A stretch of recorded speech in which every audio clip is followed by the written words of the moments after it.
ሰብሊና አልሚ ዛሬም በከባዱ ተጣሉ። ባለፈው ሳምንት ጉሮሮዋን እንቀርጋ ካልገደልኩሽ ያለችው መሲ ዛሬ ደግሞ ይህን ደብዳቤ እውነት አንቺ አይደለሽም የጻፍሽው በማለት ስትጠይቃት እኔ ማን እንደጻፈልሽ ታቅልሻለሁ ስትላት መሲም ንዴቷን መቆጣጠር አቅቷት በጥፊ አንዴ ትልሳታለች። እስከ ዛሬ ሁሉንም ነገር ስትመችኝም ስትሰርብኝም ትችሻለሁ፣ አሁን ግን ዋጋ አስከፍልሻለሁ በማለት ወደ ቲቸር በቃሉ ሄዳለች። አሰላሙ አለይኩም ወራህመቱላሂ ወበረካቱ። ውድና የተከበራችሁ የፍቅር ጎጆ ቤተሰቦች እንዴት አደራችሁ? እንዴት ይሷላችሁ? ሁላችሁንም እንደ ሰዓት አቆጣጠራችሁ ሰላም ብያለሁ። ለዚህ ቻናል አዲስ ከሆናችሁ ሰብስክራይብ አድርጉ፣ ነባሮች ደግሞ ላይክ ሼር እያደረጋችሁ አብራችሁኝ እንድትሆኑ በአክብሮት ጋብዛለሁ። ወዳችሁና ፈቅዳችሁም ስለምትከታተሉ ከልብ አመሰግናለሁ። ባለፈው ሳምንት ለማለቂያው ያክል እንደምናስታውሰው ቸሊና ለቃል ደውላ ጭፈራ በቴሌግራም እየላከችላት ሲሆን እንዲሁም እሷን ትቶ ከእሷ ጋር ለመኖር እንደወሰነ ቦቼ ነግራት ነበረ። ቾምቤነት ይሄን ያወቀው እሳት ለብሶ እሳት ጎርሶ ወደ ቸሊና ሲሄድ ድንገት አሻንቲያ አግኝቶት ይሄ ነገር ላንተ ጥሩ አጋጣሚ ነው፣ ምክንያቱም ቃጩ በቅናትና በንዴት ፊቷ ቲማቲም መስሏል። ስለዚህ ይሄን ነገር ተጠቅመህ እሷ ወደ አንተ እስከምትመጣ መጠበቅ አለብህ። እሷ ንዴቷን መቆጣጠር ሲያቅታት ወደ አንተ ትመጣለች በማለት ያለው አልቀረምና ቃሉ ተናዳ ወደ ቾምቤነት ትመጣለች። እሷም ደሜ፣ ፍቅሬ፣ አንጀቴ፣ ኩላሊቴ እያልክ እዛ ደግሞ ቸሊናን ታጫውታለህ። ያላየሁት እንዳይመስልህ አብራችሁ የጨፈራችሁትን እንዴት እኔ ላይ ሙድ ታስይዛለህ? የምርክን ነበር ግን የምትወደኝ በማለት ትጠይቀዋለች።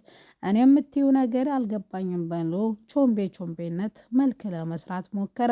ነገር ግን ምንም አልተሳካለትም። እሷ ወዳው አውቃ ስለነበረ እሷ እኮ እንደዚህ ያደረገችው አንቺን ለማናደር ነው። እኔ ከአንቺ ውጭ ፍቅር ሊይዘኝ አይችልም። ምክንያቱም አንቺም እኮ አበዛሽው ቃሉ ወይም ደሜ፣ እኔ ስርስርሽ ስልሽ ናቅሽኝ፣ እኔን ትተሽ ናታን ጋር ሄድሽ፣ ያም ነው የበለጠውን ያናደደ በማለት መልስ ሰጣት። እሷም እንደዚህ እየተከራከሩ እያለ የምር የምትወደኝ ቢሆን እንደዚህ ባላደረግክ ነበር። ነገር ግን እኮ ቃጩዬ ይሄ እኮ ስራ ነው፣ ወይም እኔ እኮ እነሱ ጋር የሚሄደው እኮ ጭፈራ ልማር ነው። ስለዚህ ይሄ የስራው አካል ነው። ስለዚህ ይሄ ነገር ሊያናድድሽ አይገባም። ደግሞም አልወድህም ብለሽኛል፣ ምን አበሳጨሽ በማለት መልስ ይሰጣታል። ይህን ሲላት የባሴ የተናደደችው ቃጩ ልዬ ማለት ነው። ናታን ድንገት ይደውላል። ናታን ሲደውላት እንደውም ታንተ ተገላገልኩልህ፣ ናታንን ከትምህርት ቤት ፎርሸህ ውጣ ብዬ አገኘዋለሁ፣ እንዲሁም አብረን ጥሩ ጊዜ እናሳልፋለን በማለት ፊቱ ስልኩን ላወር ላይ አድርጋ ሄሎ ብላ ታነሳለች።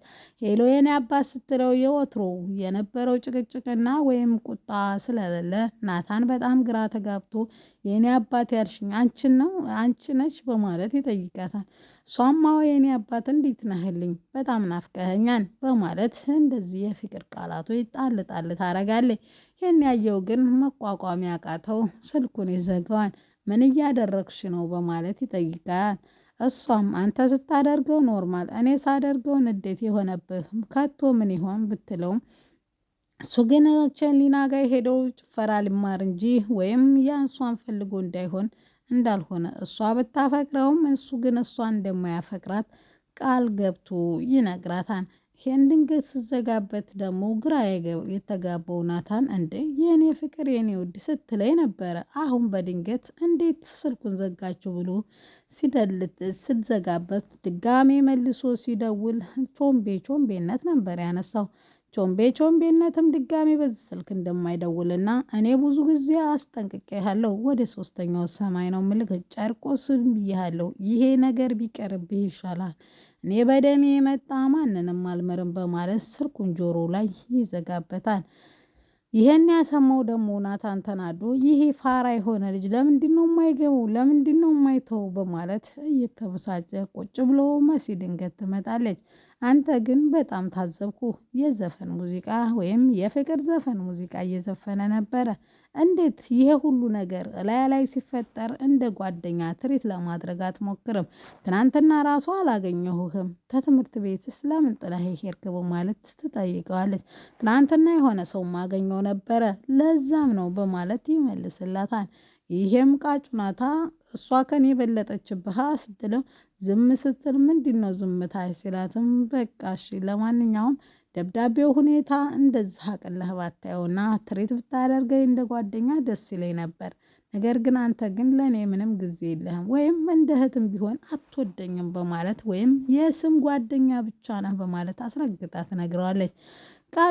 ቃጭል ምንም ያክል ቢወዳ ከእሷ እንደማያስፈልጋት አስረግጦ አሁን ወደ መሲ ጋር ልሄድ ብላ ወደ ሰብሊ ጋር ከመሄዷ በፊት መሲ እንተቃቀፍ ይላታል። አቅፋው የሁሉንም በሀሳቧ ትነግረዋለች። እሱ ግን እየሰማት አልነበረም። እሷ በሀሳቧ ነበር እንዲህ ብለው ፍቅሩን ገልጻለት እፎይ ተገላገልኩ ስትል እንቅ አርጋ ይዛው ነበር። አንቺ ምን ሆነሽ ነው? አነቅሽኝ እኮ ምን እያሰብሽ ነው? ሲላተው እሱም ምንም ስትለው የደብዳቤው ሁኔታ ከሆነ ምንም እንዳያሳስብሽ ምንጊዜም ያለሁ ከአንቺ ጋር ነኝ በማለት ቃሉን ይሰጣታል። በቃ ጓደኛዬን ሳብሊን ላገኛት ብላ ወደ ሳብሊ ስትሄድ ሳብሊ ተግሳ ነበረ። አጠገቤ እንዳደርሽ ብዬ ነግሬሽ ነበረ ምን ታደርጊያለሽ በማለት መልስ ትሰጣታለች። እሷም ምንም እንደማታረግና የኔና ያንቺ በኋላ ጠብ በኋላ መቀጠል እንደሚችል ነገር ግን አሁን ብቻሽን እንደዚህ ተግሰሽ እያየሁሽ ዝም ማለት አልቻልኩም። ስለዚህ አሁን ነገሮችን ፊክስ እናደርግና የኔና ያንቺ ጠብ ደግሞ ከዛ እናስቀጥለዋለን በማለት ሳብሊም ይሄን የሚያዳምጣት ወይም የሚጠይቃት ሰው ስላጣች እሺ ብላ ትስማማለች። ይህን ካለቻት በኋላ ያስደበራትን ነገር ስትጠይቃትም የሆነውን ነገር ሁሉ ጆኒና ኤላ በሷ ምክንያት ሊደባደቡ የፊልም ቀጠሮ እንዳላቸው ትነግራለች። ይሄ ሁሉ ወይ እሱ ቢጎዳ ወይ ኤላ ቢጎዳ ለእኔ ምንም ጥቅም የለውም፣ ጸጸት ነው ትርፌ። ስለዚህ ይሄ ነገር እንደምንም ብዬ ማቆም አለብኝ ስትላትም እሷም ሁለቱ እንደምታናግራቸውና ጦርነቱ ወይም ድብድቡ ደግሞ እንዲቀር እንደምታረግ ትነግራታለች። ይሄን ነግራት እንግዲህ ጆን ለማግኘት ስትሄድ ለምንድን ነው አንተ እንደዚህ የምታረገው? ፍቅረኛህን እንደዚህ በማስጨነቅ ፍቅርህን የምገልጽላት ይመስልሃል? እባክህ ይህን ጦርነት ወይም ይህን ድብድብ አቁም። እንዴት ዛሬ የተማረ ሰው በድብድብ ያምናል? እናንተ እኮ ትልልቅ ልጆች ናችሁ፣ ለምን ተነጋግራችሁ አትፈቱም? በማለት ብትነግረውም ጆን ግን ተንግዲህ ወደ ድብድብ መተው ማለት የወንድን ልጅ ክብር ዝቅ ማድረግ ነው። እኔ ደግሞ ክብሬን ዝቅ ማድረግ አልፈልግም። ጦርነቱን ፈልጎት የመጣው እሱ ነው። ፍቅረኛ የነቅፉ ውስጥ አድርጎ መልክ የሰራብኝ እሱ ነው። ስለዚህ ወደ 3ኛው ሰማይ እልከዋለሁ በማለት እሷንም ሳይሰማ ጥሏት ይሄዳል። ይሄንንም የሰማችው መሲ ይሄ ጦርነት እንደማይቆም ግራ ተገብታ ኤላም ናታንን አግኝቶት ኤላ ምን ያስፈልግሃን? ድብድቡን ብተውት መልካም ነበር፣ ነገር ግን እገዛ ታስፈለገ ኤኒታይም አለሁ በማለት እሱ ሀሳቡን ይሰጠዋል። እሱም እንግዲህ ለሱ እሱ እንደማያዝ ቃሉን ይሰጠዋል። እኔ ለናታን ለጆሲ ታነስኩኝ ይቀጥቅጠኝ ወይም የፈለገውን ነገር ያድርገኝ። ማንም ሰው ያላወቀው ጆሲ ሌላ ማንነት ወይም ተደባዳቢና እንዲሁም ተመራቂ እንደሆነ ማንም ሰው አያውቅም። የሰፈር ስፖርተኛ መስሎ ነው ሁሉም የሚታያቸው። ማክስ እየለበሰ ሁሉንም ተማሪ ዋጋ እንዳስከፈላቸው ናታንና ኤላን ሳይቀር እሱ እንደሆነ ፈጽሞ አያውቁም። አልሚ ግን ይሄን የምታውቀው እኔ ጀንትሉ እንዲጎዳብኝ አልፈልግም፣ በጣም ነው የምወደው። ስለዚህ እባክህ ይህን ጦርነት አቆመልኝ ብትለውም ጆሲ ግን ይሄን ነገር ማቆም እንደማይችልና ደግሞም በድጋሚ አንቺ ለራሱ ይጠቅምሻል፣ ላስታምን ባልሽ ቁጥር ወደ እሱ ትጠጊያለሽ፣ የዛ ጊዜ ፍቅርሽንም ይቀበልሽ ይሆናል በማለት አሽፎባት ይሄዳል። ምንም ግራ የገባት አልሚና መሲ ግራ ገብቷቸዋን ዛሬም ውዶችዬ ለዛሬ እንግዲህ ይህን ይመስል ነበረ። ጄሪ እንደ ወትሮ እንግዲህ ከሄቨን ጋር እያወራች ነበረ። ነገር ግን ትንሽ ማውደልደል ስለፈለገች ሰፈሩን ልቃኘው ብላ ወጣ ብላ እንግዲህ የናታንን አፍቃሪ ታገኛለች። ሄቨን ደግሞ ቲቸር በቃሉ ከጄሪ ጋር ያለሽን ነገር አቆመሻን ወይስ አላቆመሽም በማለት ይጠይቃታል። እሷም እንዳላቆመችና ጄሪ ጨዋና መልካም ልጅ እንደሆነች ቃሏን ትሰጣለች። ለማንኛውም ኢዮስያስ ታገኘች ደግሞ ወይም ታስቸገረች ለእኔ ንገሪኝ እንደ አባትሽ በማለት መልስ ይሰጣታል።